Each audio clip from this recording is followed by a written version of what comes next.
Let me start with a very uncomfortable truth. So, whenever you are writing mains answers, especially when it comes to essay and ethics, and I've seen many students, they start writing, Gandhiji once said, or Abraham Lincoln believed, or according to Dr. B.R. Ambedkar. So, see, you think that you are quoting the best people, but you are actually not impressing the examiner. And if you cannot impress the examiner, you won't get the mark also, right? So, what you're actually doing is you are blending into the crowd. The UPSC examiner, they checks 80 to 100 answer copies per day, right? So forget about them. Even when we are evaluating, I at least evaluate 30 to 50 papers a day.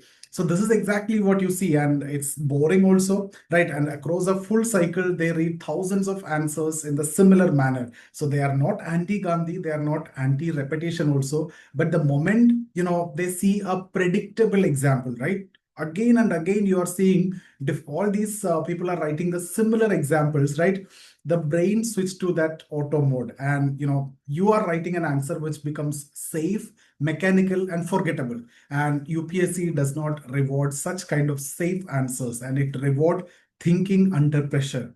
So that is where the toppers actually differ. So in this session, I'll be discussing about that, whatever I have understood by evaluating thousands of papers. And remember, this session, what I'm going to discuss here, I actually give it to my mentees, one-to-one sessions or the mentoring sessions, but here I'm going to give it absolutely free of course. So take your pen and paper and then start writing whatever we discuss, and then start implementing it from today onwards when you're writing the answer. Okay, so see why example is important. Examples actually giving you a lot of mark, especially when it comes to ethics and essay paper.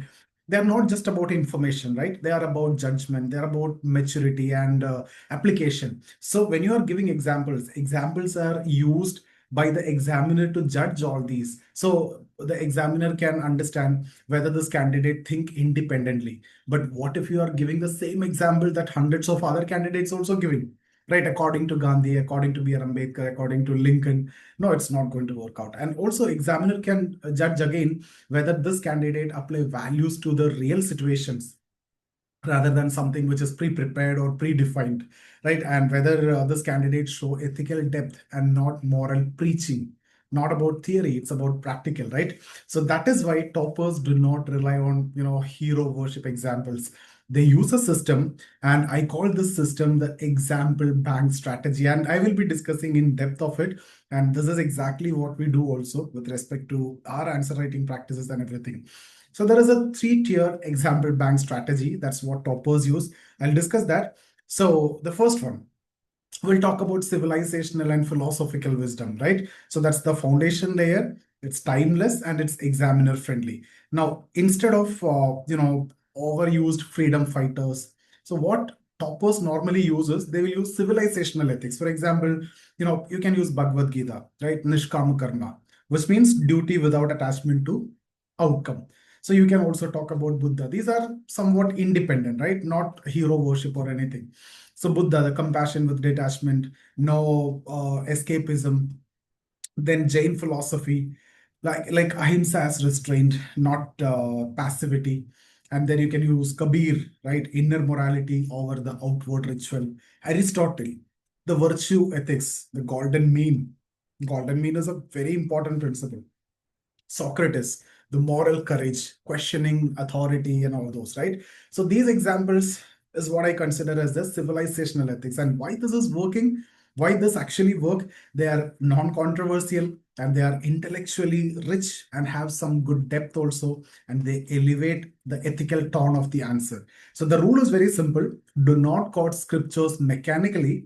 Always link the idea to the question. Depending upon the question, you will be linking the main idea from here. Now the next tier, that is administrative and governance examples. So that's the execution layer, I would say, the values under pressure. See, this is where again, I have seen that the toppers outperform any average candidate. And this is where I want you also to improve and think like this. So what you need to do is you need to use real administrators and not abstract ideals, right? You can give examples like Armstrong Penn, right? Ethical leadership beyond formal authority.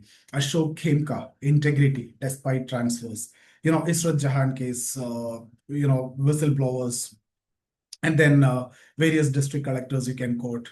during floods, during riots, during pandemics, their efforts, right? And all those you can mention. Civil servants resisting the political pressure. You can actually take real examples and why that is working, or why that was why that has to work, because ethics paper test decision making under constraints. And these examples show there is a conflict on other side, courage and consequence, and everything is taken into consideration. An examiner sees administrative maturity in you, and that's exactly what they are looking for from you, right? And this will actually tell the examiner, yes, this candidate understand governance and not just about morality, not just about theory. Right. Now the third one, that's again the most important, that the living ethics layer, that's the real time thinking, the contemporary and current ethics. This is where answers come alive, right? So, for example, whistleblower cases you can mention, corporate governance failures, disaster management ethics, sportsmanship moments, whether it is Olympics, fair play, cricket, right? AI related AI ethics, which is a big topic now, surveillance, data privacy, social media misinformation, pandemic resource allocation. Now, again, why this have to work? The reason is that shows ethical thinking in the present, right? That's also, so we have discussed it in the three layers. So this is a present, level that you're talking about, and that demonstrate your awareness, your judgment, right? And that also signals a future ready administrator. So what the examiner will infer from here, this candidate think ethically in real time. So that's how you'll be taking it, right? So see, I would say, I give you an example. When I look into, I've evaluated at least thousands of papers in the last 4 or 5 years alone. So daily, at least 30 to 40 papers I see. Ethics, essay, sociology. These are the three I focus, right? So especially when it comes to ethics and essay, you'll see. I'll give you an example for average answer and a topper answer. So an average student, the moment you see that, then there itself you consider that as average. Okay. So as Gandhiji said, honesty is the best policy. A civil servant must be honest. So tell me, if you are the examiner, how will you rate this? Is that going to make any impact when you're reading this? No, right? But it's okay. You filled up a line. It's a safe one and predictable, forgettable. So you are not going to impress the examiner. He have read this from the thousands of other papers before. Now, another person who could be the potential topper. So what he will write is, the idea of integrity is best captured in Nishkama Karma, duty without attachment. Right. And then this was reflected in Armstrong Palm's leadership. So you are coming to the next layer, where the institutional constraints did not prevent any ethical action. And similar ethical dilemmas arise today in whistleblower cases, where moral courage often comes at personal cost. So you have integrated all the three layers, the tiers that I have discussed here. Not just as Gandhiji said, honesty is the best policy and a civil servant must be honest. Right? You started with Nishkam Karma, and then you discussed with Armstrong Palm, and then you are discussing the current level also. So same value, but you are giving a different depth. Look at the depth and the maturity in the second one, which I have discussed, compared to the first one. First one is safe. First one is something which 80% of the people will write. First one is very much predictable because of that, and it is easily forgettable also, right? Now, how to build your own example bank. This is very important, because that time you cannot create. You need your bank. From there, you need to take examples as and when the question is asked, you need to just connect it, right? So what you'll do is, you can take a notebook and make three columns. First one, philosophical, civilizational. Second, administrative, governance. Third, contemporary, current affairs. Now what you need to do is, you need to pick the keywords from ethics syllabus, like integrity, accountability, then compassion, courage, transparency. So for each keyword, they are going to test on these dimensions, because that's the syllabus and that's what given. So that's how they will be asking question. So for each of these keyword, you need to write 2-3 examples per column, right? The philosophical civilizational example, the administrative governance example, the contemporary current affair example. And that's it. You don't want hundreds of examples. Anything related to integrity, this is what you're going to do. I don't think that you will get 2 questions on integrity, right? Even if you get 2 questions, you are writing 2-3 examples. So accordingly, you can manage. That's why 2-3. In case if you get 2 questions on integrity, I don't think that is possible, right? It will be in different dimensions. So you don't want hundreds of examples, as many students are believing like this only. We need to learn hundreds of. No, these are the dimensions. These are the areas which I want to cover, and 2, 3 examples in 3 dimensions, in 3 tiers, in 3 layers, which I have discussed. If you're done, then it's done. It's over. So this is what I mean by the system that you need to have. This is the structured recall, right? So you don't want hundreds of examples. What I want you to have is a structured recall. So here it is possible. Now, what about the application beyond ethics? This strategy is not only limited to ethics. This will work in essay introduction, right? The similar way you can introduce your essay body arguments, and GS answers where the ethical dimensions are coming, interview discussions. That's where it is going to help you again a lot. So see, you create one example bank that is going to help you in multiple papers. So it's a high return on the effort. So if you look at the cost benefit analysis, the risk reward ratio, the cost benefit analysis, this is the best, right? So now again, the common mistake that normally people, the students do is they overquote the scriptures. They name,